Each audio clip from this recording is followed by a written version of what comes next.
Welcome to our channel. If you want to verify your Genshin Impact account, follow these step-by-step instructions to ensure your account is properly secured and you can access all game features. Step 1. Open your web browser and navigate to the official Genshin Impact website or HoYoverse account portal.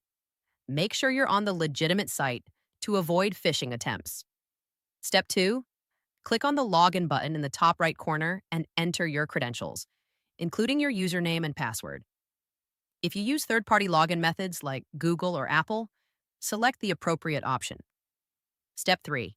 After logging in, navigate to your account settings by clicking on your profile icon or username in the upper right corner of the page. Step 4. Look for the Account Security or Verification section within your account settings menu. Step 5. Click on Verify Email or Verify Phone Number, depending on which verification method you prefer. Email verification is the most common method. Step 6. If verifying by email, check your inbox for a verification message from HoYoverse. Click the verification link provided in the email. The link is typically valid for a limited time.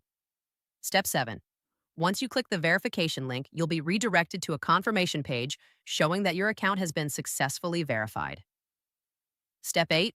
Return to your account settings to confirm that your verification status now shows as verified next to your email or phone number. Don't forget to like this video and subscribe to our channel.